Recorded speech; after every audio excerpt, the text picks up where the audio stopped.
Glancing up in annoyance, I see a coterie of garrison soldiers, led by the resident captain, hurrying past my door. What's going on out there? The commandant's horse, Lady Rosencreuz, back without its rider. Icy fear grips my heart.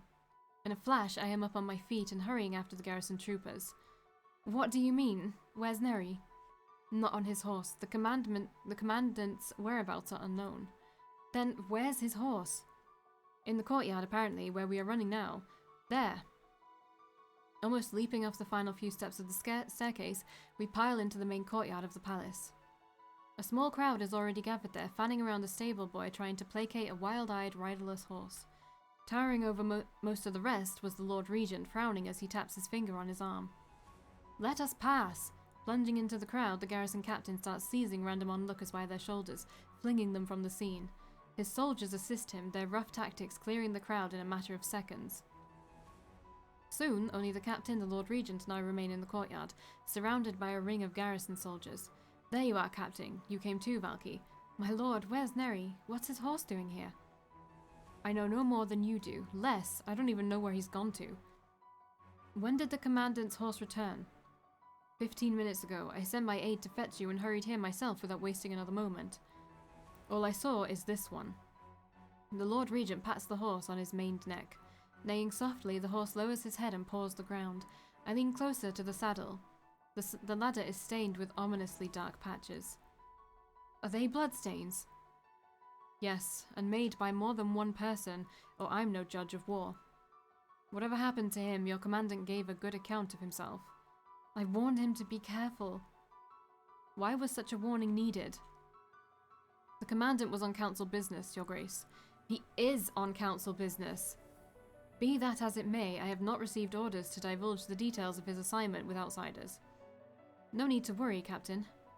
Our forces are overstretched enough as they are hunting for Sala. I can't spare any detachments to poke around on your council business even if I wanted to, which I do not. I must remain at my station with my men to protect the palace, but I will write to the council for reinforcements from the garrison. They will take at least a fortnight to arrive. Until then, I fear the commandant must fend for himself. Heavens protect him. Going by their tones, I may well be pardoned for believing they are intoning the last rites over Neri's grave. My lord! Valkii, I have a request. An old smile plays on the Lord Regent's lips. Let us hear it. My lord, I do not believe Commandant Nefariel is dead. So we all hope, Valkii. Perhaps we can do better than simply hope. How? Neither the captain of the garrison nor I have the manpower to spare to assist your friend. My lord, you can spare me. I ask my lord to relieve me from my duties for a week so that I may try to rescue my friend. Your friend is a considerable mage in his own right, guarded by some of the best warriors of the council. Yet he was still overwhelmed by the danger of his mission. Will you fare better? I will not throw you away on a hopeless quest. I must try, my lord. Please give me permission to. He is my oldest friend. He has been watching out for me as long as I can remember. I cannot leave him. Additionally, I may say Neri's quest is not necessarily unrelated to the search for Sala. I suspect as much. I will grant you your wish, Valkii, on one condition. Where was Neri headed? Where are you going? Your Grace. Rosano. The Lord Regent narrows his eyes a mere fraction. Rosano? Why that place? My lord? The hamlet was the place where my sister and I first met the late king. It is. All right, I will keep my word. Valkii, you are relieved of your duties as our royal tutor for 1 week. During this time, you may go where you please and enjoy the protection of the crown wherever such protection is recognized. Thank you, my lord. And you may take the men of the 5th Company with you. I thought you said... The 5th has been assigned to search for Sala along the span of the O, where Rosano is. You may requisition the men stationed there. After all, your quest and theirs are, as you said, not unrelated. Thank you, my lord. That is the last shred of reserves I have to offer. Whether or not they are enough, I can give nothing more. Not precisely correct, uncle. We spin around, surprised. Aurelius, as usual, appears unheralded when he is least expected. My dear nephew, what an unexpected pleasure. However, if you believe you can convince me to let you accompany your tutor, I'm afraid I should warn you that I must disappoint you. Aurelius smiles thinly. Of course not, uncle, but I have someone to recommend. He gestures behind him. The ring of garrison soldiers parts momentarily to let Harris through. My lord, Lady Rosencruz, Prince Aurelius has put me at your service should I be so needed. How exactly did Prince Aurelius know you should be needed in the service of Valkii here? The story of Nerifiel's horse has spread up and down the palace by now.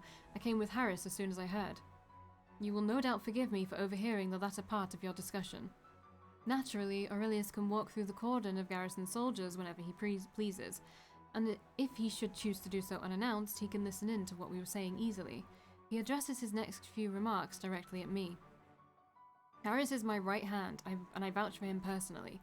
He is not just a capable valet to me, but also a matchless bodyguard. When there is danger or hardship, he is an invaluable asset to have about. That is true. If Aurelius is willing to loan him to you, Harris could definitely be very useful, Valkii. What do you say, Lady Rosencruz? Well... Before I can answer, a shout cuts off my words. Please wait. Panting and gasping for breath, Raphael pushes through the soldiers into the courtyard. The garrison captain raises an eyebrow, but the Lord Regent waves him in. When I saw Harris, I thought you may not be too far off. What is it, Raphael? My lord, Harris must attend to Prince Aurelius. Permit me to go with Valkii instead. Raphael, I'm the one His Highness wants to go with Valkii. You can't hit an elephant at 3 paces with a slingshot. Inviting you along for the trip is simply asking for disaster. I might not be the best marksman in the world, but I am skilled with a sword. Unlike you, who can't even tell the hilt from the pointy end. Enough with you and your sword. Lady Rosencruz, I am a handy fellow with a crossbow. Unlike Harris, I won't accidentally pump your back full of bolts if I try to shoot down an assassin or two. And unlike Raphael, I won't cut you to pieces, also accidentally of course, when I pick my teeth with a cutlass. Harris, enough. Yes, Your Highness. Well, it seems we have no dearth of volunteers for this expedition. I will insist on retaining either Harris or Raphael at the palace. I cannot release both at the same time. But you may take one of the pair. Who will it be, Valkii? In that case, I will have to trouble you, Harris. I shall do my best. Are you sure, Lady Rosencruz? Thank you kindly, Raphael, but judging by the bloodstains on the saddle, I think swordplay is the danger to worry about. But... Come on, Raphael, be a graceful loser. If you insist. Good, it's decided. I didn't have a choice, but okay, I figured I would have a choice. My lord, I will return to my room now to pack. I intend to leave at first light next dawn. You're discharged for the rest of the day. Pack your stuff and make sure you're ready when Valkii leaves. Yes, Your Highness. Very well. Has anyone else anything more to say? Silence all around. The Lord Regent claps his hand, signaling the end of the impromptu conference. Good luck, Valkii. Something tells me you might need it. Thank you, my lord. The meeting disperses. I hurry back to my chambers, trying not to think about how many infractions of council laws I have committed today. The important thing is I have secured the Regent's permission and his aid to attempt Neri's rescue. Neri, please be safe. Where's Seren? It's like they just forget that Seren exists. The east smolders red as dying embers where the lilac sky meets the waking land. A fine morning. A fine morning indeed, Lady Rosencruz. What shall be the itinerary for today? We ride east until we reach the Au, then follow its length north towards Rosenau. Along the way, we will pass the town of Lindau, where we'll press the guards stationed there into our service. I hope to arrive in Rosenau this time tomorrow if everything goes well. Then let us hope it does. Onward, we have no time to lose. But Seren just doesn't come say goodbye? It pisses me off. I'm pissed off. I'm pissed. With those words, we spur our horses, the best 2 the palace stables have left to offer to a canter. See? Just come say goodbye. What the fuck, man? We're stupid. I hate it. The first leg of our journey goes smoothly. The sky is a clear and cloudless blue. On either side of the road, we are treated with the sight of the Eskian countryside in bloom. Before long, we reach the sinuous blue ribbon that is the Au, sparkling merrily in the sunlight. Harris and I dismount to have a light lunch before getting onto our horses again. North. Veering to the left, we keep the fast-flowing Au on our right to embark upon the next leg of the journey. We have made good speed so far, yet my fear for Neri's safety keeps me from letting up the demanding pace I had set. Thus, when the sun begins descending westward, we find its mellowing rays alighting upon the thatched roofs of Lindau, setting straw and brick afire with gold. Shall we rest at the local inn tonight? A dinner is all I'm prepared to concede. We leave the moment the soldiers are gathered, and won't stop until sundown. Harris shrugs expressionlessly. As you command, Lady Rosencruz. My luck continues to hold. We meet the company of soldiers returning from their day's patrol, almost the instant we ride into Lindau. I hail down the sergeant immediately. Though the man's eyes me distrustfully at first, he falls into line once I give him the letter embossing the Lord Regent's seal. It commands him to put himself and his men at my disposal. Neither he nor the troopers look overly pleased to have to set out into the wilds right after getting back into town. However, they warm up to me a little when I invite them to dine in the inn, on food much better than the gruel they are used to in the barracks. And make sure they'll not get a drop of wine, innkeeper. Of course, of course. An hour later, I usher everyone out of the inn and onto the road. We resume the last leg of the journey. To Rosenow. Sundown. The last glimmering of light fades from the western horizon. Above us, the stars have already come out, pure, ghostly, and remote. I look at the soldiers. They look expectantly back at me, waiting for the order to strike camp. Clearly, there is nothing more I can get out of them tonight. Prepare to strike camp, men. Whang. The words have barely left my lips when the soft whisper of an arrow in flight rings out. Watch out! I flinch aside just in time to see an arrow bury itself into the tree I had been standing in front of a second before. Oh no. Oh no. Pfft. It doesn't say that I need it. Wait, what? I'm so depressed. What? Oh no, it does say I need 170 leadership. I guess that's just in general. Yikers, yikers. I cannot, the thing is, I cannot tell from the color that my monitor is discolored, the one that the guide's on. So yeah. Okay, I hear a soft thud. The soldier before me falls wordlessly, an arrow pierced through his throat. An unseen bow twangs somewhere between the barrier of trees. What on earth? Harris takes a sharp breath as he narrowly dodges an arrow aimed at his chest. Out here, we're sitting ducks for the archers. We don't have any ranged weapons. Take the fight to them. As I shout out the orders, I cannot help but add, if only Raphael were here.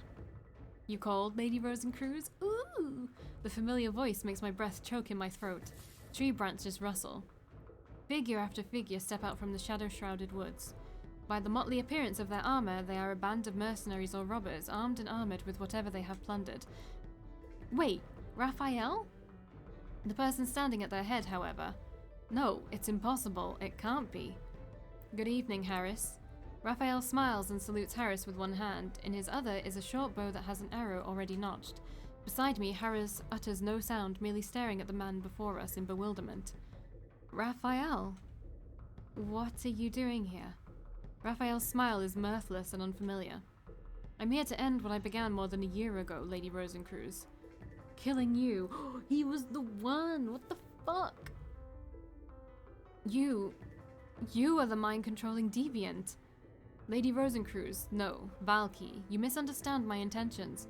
For a second, I think this might be an enormous misunderstanding. Raphael is about to clear up. I'm here to kill you, not read you my confession. What? Raphael, what are you doing? Stay back, Harris, this isn't your fight. Like hell it isn't. Harris, I'm warning you. Wait, Raphael, this has to be a misunderstanding. Whatever is going on, let's talk. It is not a misunderstanding, and there is nothing to talk about. I am the one who assassinated our late king, and also the one who tried to kill you more than once. Raphael. Butcher them. With inhuman uniformity, the mercenaries slot arrows and bolts on their bows and crossbows. Even as my mind races trying to figure out what is going on, I have to act. Otherwise, the soldiers following me will. Focusing my mind, I summon an orb of pure light in my palm. It grows larger and brighter in the treacherous night. Raphael figures out what I am doing. Shut your eyes. Too late. I hurl the orb at the mercenaries. It shatters midair, swathing them in a web of blinding light. Gah. Not even a mind-controlling deviant can successfully order his minions to shoot accurately when they have been temporarily blinded. Arrows whiz about us, but they appear to fly in every random direction. Charge! One or two unlucky Eskian soldiers grunt in pain, grazed by soldiers, but none of the wounds they suffered is incapacitating. Blades out! The mercenaries gradually begin to recover their sights. Knives and cutlasses hiss out of their sheaths to meet the swords of the charging Eskian soldiers led by Harris. Fight! Steel gleams brightly in the moonlight, signaling the development of the ambush into a brutal hand-to-hand fighting. Carried forward by the momentum of their charge, the Eskian soldiers easily break the defensive line of the mercenaries. Normally, when their line is broken, the defenders' morale would plummet, wavering individuals would turn to flight. But the mercenaries show no signs of breaking. If anything, they fight on more grimly than before. Kill them! Raphael himself is a whirlwind of death, stabbing and tearing at any soldier within his reach. The fiercest fight is around him. The mercenaries, even after suffering wounds, continue to fight on. What should have been an easy victory turns into a stalemate because of the tenacity of the mercenaries. Even Harris, an adept at melee, is unnerved by the foes he is fighting against. Despite his undoubted skill with his saber, he is slowly but steadily being overwhelmed by the crush of enemies. Raphael, stop this! Worse, he appears handicapped by the reluctance to engage Raphael, who is causing slaughter amongst the Eskian soldiers in combat. Just when I decide to join the fray to help Harris, Raphael turns to me and shouts, "Your time is up, Valkii."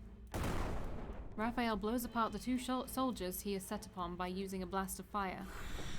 For a heartbeat, his magic lights up the landscape. He flings himself at me, desperation raging in his eyes.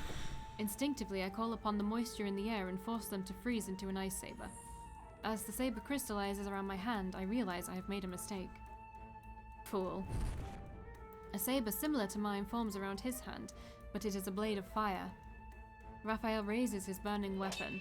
The first sweep meets my saber and smashes through it, turning the ice into useless slush and water. Damn it. I pirouette away from the second sweep just in time to avoid being incinerated. Stumbling, I twist my ankle and fall. Crippled by pain, I cannot help a sharp intake of breath. I am unable to get up. Harris and the Eskian soldiers are too hard pressed by the mercenaries to come to my aid. Raphael looms over me, our eyes meet. I search for a trace of mercy in his gaze, but come up empty. I am sorry, but you must die, Valkii. His flaming saber sweeps down. She mustn't. Therian! Vines shoot out because it's wood magic, so at least I hope it is. Or maybe it's not. Maybe every time I'm like, oh my god, it's going to be Seren, I'm disappointed and it's somebody else. Vines shoot out of the undergrowth, blinding Raphael fast and hauling him away from me.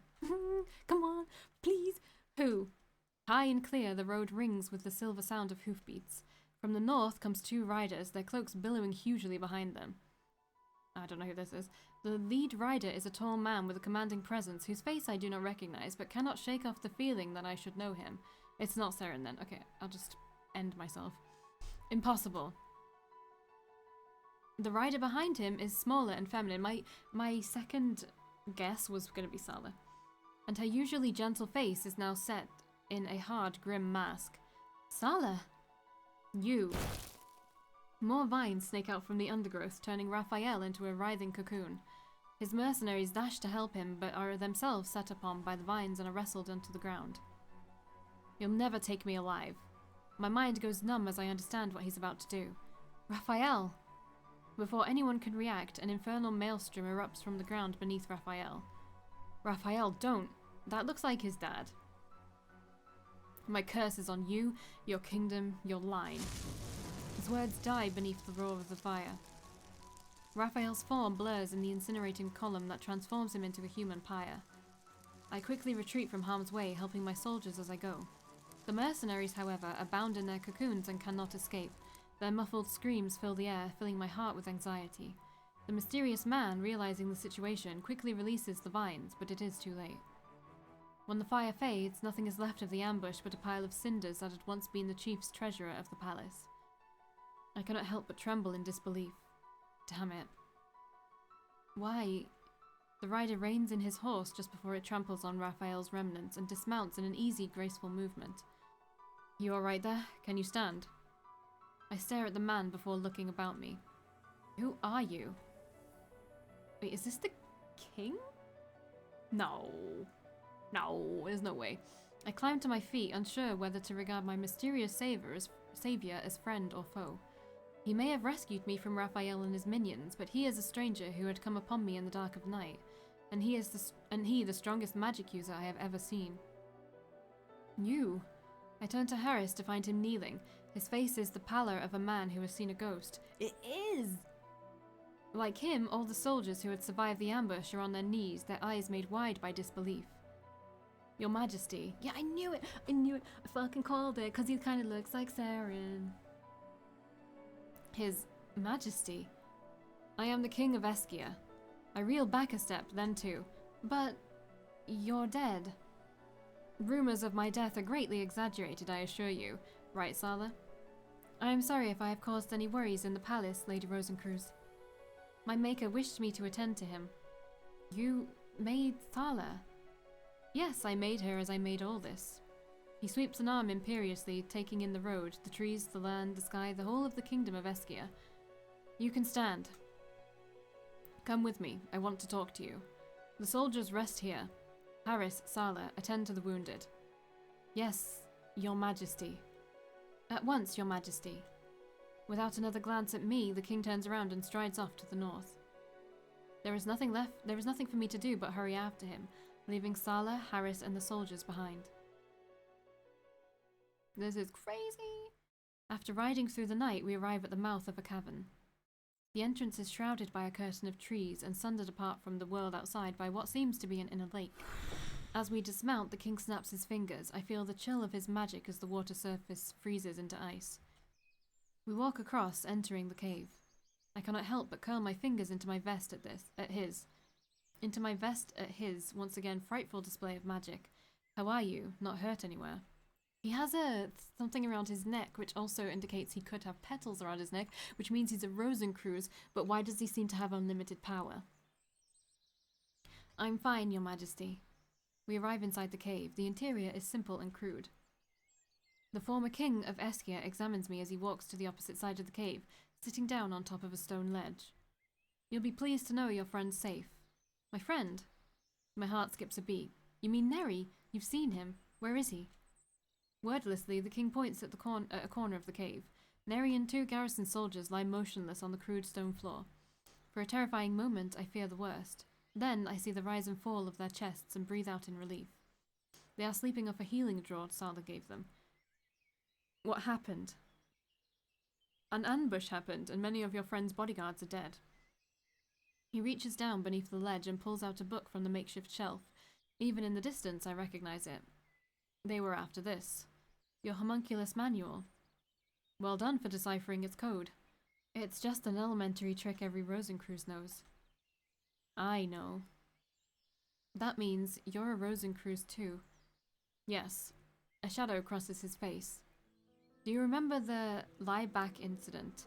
Yes, a dozen of our clan members were kidnapped by slave traders about 3 decades ago. It's a disgrace the council still has a hard time to live down, as they never managed to catch even one of the Svals responsible for that atrocity. That's because they're all dead. Killed to the last man to ensure the secret will be kept. What do you mean? Who killed them? I do not know. But I still remember watching his men slit the Svals' throats after they had gotten them drunk in the celebratory banquet. You were one of the missing liebackers? Yes. My parents were captured along with me, but the mastermind behind the raid was not interested in adults. They were killed in the middle of the sea and tossed overboard like every captive who wasn't a Rosencruz child.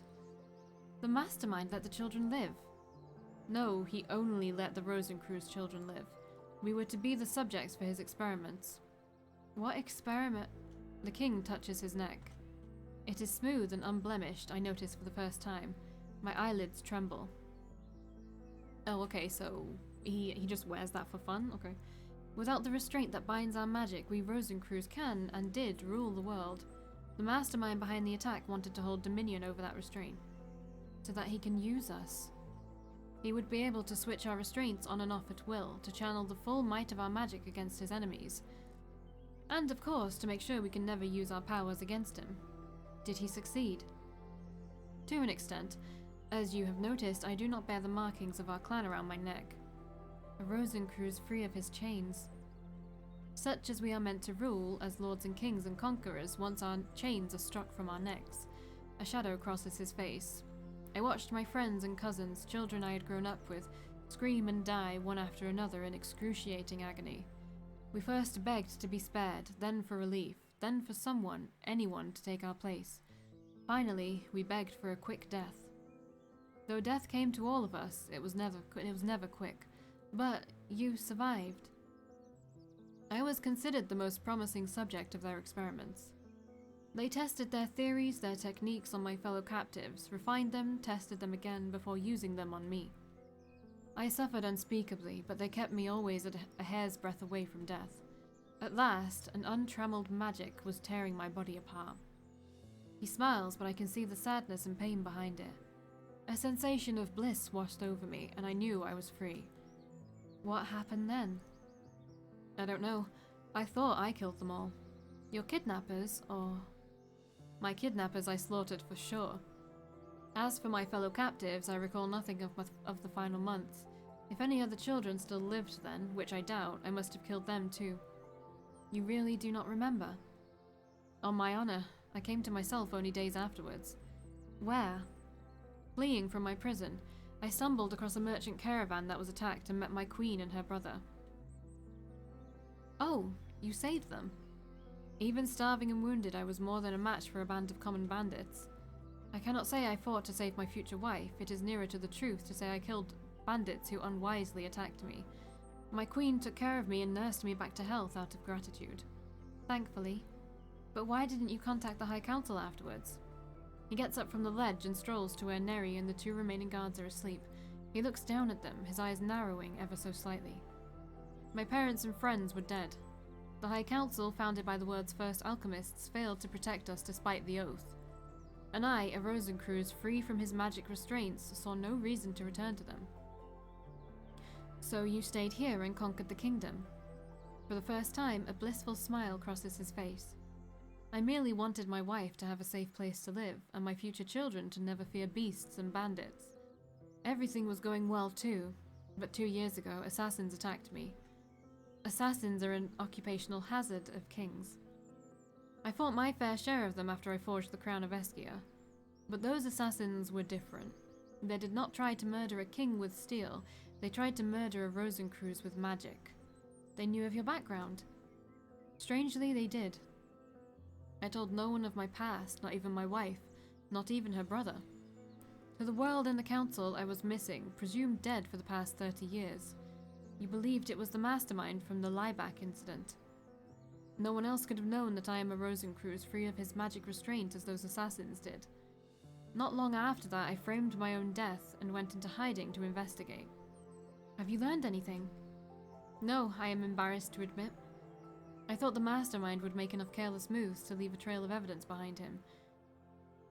But he was careful enough to elude me. The king closes his eyes for a moment before sighing. Enough of that. Child, you have asked many questions, but never the one I expected you to ask. Which is? How can one break free from the magic restraint? The question every one of our clan desires the answer to. Do you know? It happens that I do. Does it involve pain and other sacrifices? It happens that it does. I thought so. Nothing good can come from such a cruel experiment. I don't want to know. That's humble of you. I chuckle and close my eyes. I merely don't believe that it's the only way to lift the oath. Besides, even with this restriction, I am more than capable to fight off 1 assassin or 10. As you have proved. I would also appreciate it if you could keep it to yourself, Your Majesty. The king joins me in my laughter. Don't worry, I wouldn't have talked anyways. He walks away from Neri to the edge of the lake. With a snap of his fingers, the entire surface of the water freezes into ice. You truly live up to our ancestors' teachings, more so than me. He strolls across the lake to the entrance. I have heard much of your feats during your past year. Thank you for taking care of my sons and the kingdom in my absence, Royal Tutor. With those words, he leaves the cave and is gone. That's the last character on the character sheet. Okay. Sundown again. The king has not yet returned from wherever it was he set off to this morning. The garrison soldiers have yet to awake from their sleep. With nothing to do and my mind restless, I searched through the cave. Perchance I found some leftover alchemical ingredients. And so I spent some time putting together a paralyzer dart, just in case something happens on our way back. I wonder how the others are doing. The wounded are in Sala's capable hands, and I do not doubt her abilities as a healer. But some wounds may run deeper than the flesh. Harris, for example. They had always been close. Raphael's treachery and death could not have been easy for Harris to bear. Perhaps I can try to help ease his grief. So thinking, I walk over the frozen surface of the lake and make my way out of the cave. The road to Rosano is not hard to find from the cave. Before long, I have made my way back to the site of the ambush. Most of the soldiers are recovered enough to be up and moving. I note with approval that they are busy digging graves for their comrades and a mass burial pit for the dead mercenaries. The former as a sign of military honor, both as sanitary precautions. Harris is directing their activities. He acknowledges me with a wan smile. Good evening, Lady Rosencruz. Good evening. Where's Sala? His Majesty passed by earlier today and whisked her away. How are you holding up? I'm fine, Harris. It's you I'm worried about. How are you holding up? As well as can be expected under the circumstances. And how well is that? Not well in the least. Harris sits down next to a plot of freshly dug earth. On it rests a cluster of daisies, pale in the moonlight against the dark soil. I sit with him. I'm sorry about Raphael, Harris. So am I, Lady Rosencruz. In a voice so soft it seems addressed more at himself than to me, Harris murmurs. I wonder why he did it. He turns his head to look at me, pleadingly and almost childlike, as if he expects me to hold the key to a great mystery that will somehow make sense of all this.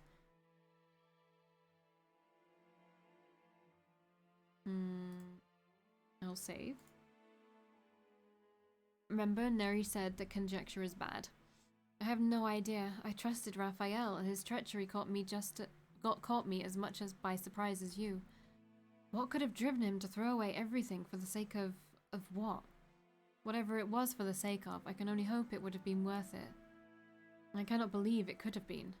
Silence falls between us, a silence I do not know how to break. My eyes fall on the grave, which does not contain Raphael's body. Without needing to look at Harris, I know he is staring at that patch of ground where Raphael burned away without leaving anything behind. Up at last, sleepyhead. I don't want to hear that from you. I squint against the sunrise, trying to make out Neri's shadowy face. When did you wake? Not long before you. That Sala of yours makes a strong healing draught. Knocked the daylight clean out of me, and now I feel good as new. Saddle up, you two. The king strides past us, making an impatient gesture at the horses outside of the mouth of the cavern. The 2 surviving guards from the garrison I notice have already mounted and are outside, awaiting our next command. We're collecting the luggage down the hill and returning to the palace. They're your soldiers, your majesty, not luggage. As you please, saddle up. Nerifiel, I want you to ride in front with me. Yes, your majesty. Well, what are you waiting for? Taking the cue, Neri and I clamber onto the horses. Neri spurs his forwards next to the king, while I remain behind with the guards. At once, the king engages Neri in a fervid but maddeningly silent discussion. Try as I might, I cannot overhear what they were saying. After a few moments, I realized the king had erected a bubble of air between them and the rest of the world, so I give up trying. In a short while, our party reaches the main road, where the last of the convalescing soldiers are recovering under the skillful ministration of Sala. Your Majesty. Sala, status? The men are all able to move, Your Majesty. You've done well. Get them too at once. Yes, Your Majesty. The remaining royal and garrison soldiers form a makeshift guard of honor around the king, who left Neri to rejoin Sala's company. I fall beside my old friend. He seems slightly troubled by his impromptu conference with the king. What did you two talk about just now? Oh, personnel matters. What? In the aftermath of what had happened, His Majesty is considering a thorough shake-up of the palace's personnel system. He requested my help with this. Only that? More or less, yes. We're falling behind. Neri nudges his mount ahead, and so do I. How curious. Neri is being more close-mouthed than even he usually is. Whatever it was the king had confided in him, it appears I won't be able to get him to tell. I wonder what in the world it can be. I expect it'll be nightfall by the time we reach Fostrax. Neri mutters, apropos of nothing. I should think so. The soldiers and I had taken nearly a day's ride to get here, barring mercenaries. It'd be nice to sleep on a proper bed again. Very. Oh, the palace. I wonder if they're wondering where we've all been this time. Yes, I wonder too. Funny, come to think of it. They ought to have at least sent an outrider to check on us after losing contact for so many days.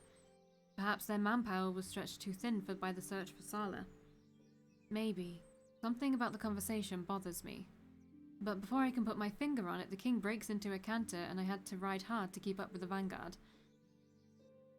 We arrive at Fostrox at night. Stars have already come out and the city is dimly lit. This is where we part. I almost jump at this remark, tossed so unexpectedly my way.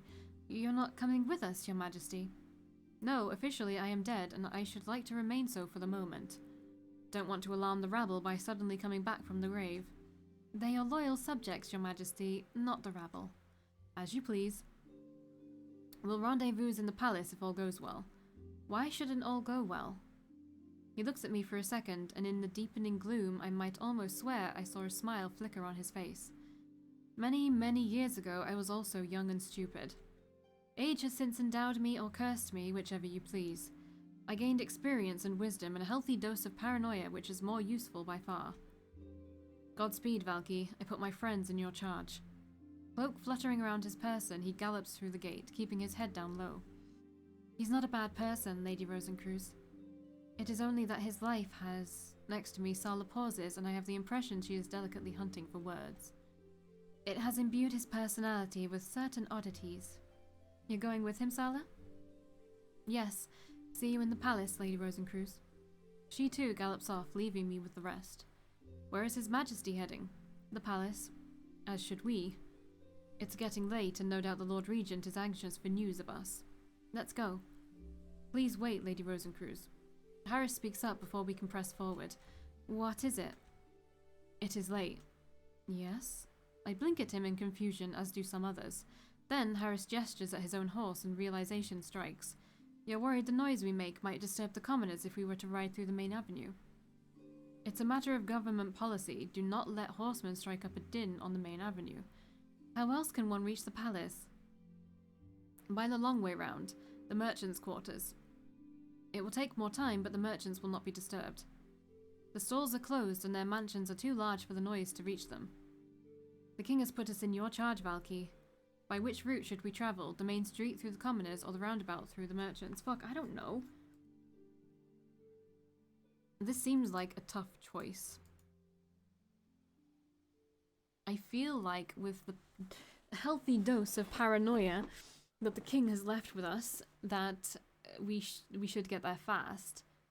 But I saved it, so it's fine. We'll do the long way. By the roundabout. We'll let the townsfolk of Fostrox enjoy their evening in peace and quiet. Besides, the merchants have been getting jumpy because of the instability of the past months. We should take the chance to show them everything is back to normal now. Restore a bit of business confidence, not a bad idea. My thoughts exactly. Leaving the main street, we trot along the curving stone pavement that leads us into the prosperous merchants' quarter. Bit quiet around here, isn't it? Commerce may have been a little slow recently, but I thought the economy was finally starting to recover again. It shouldn't be this subdued. You're right, it almost feels like no one lives here. That is an exaggeration, but not a big one. I can see faces peeking out from windows and doors, but in the streets there is not a soul to be seen. The back of my neck prickles uneasily. Lady Rosencruz, there is someone over there. Viola! Viola is leaning against a stall, twisting the braids of her long hair. She raises her head at my shout and waves merrily. A little bird told me they saw you cantering down the highway to Fostrox. So here I've been waiting all evening in case you wanted to see me. Are you sure it's not because you wanted to see me? Oh, Lady Rosencruz, you know me too well. I admit I had a little complication with the delivery of some goods, which certain interested parties in Marin are very keen to purchase. I thought I could sweet-talk you into clearing the trade for me. Why me?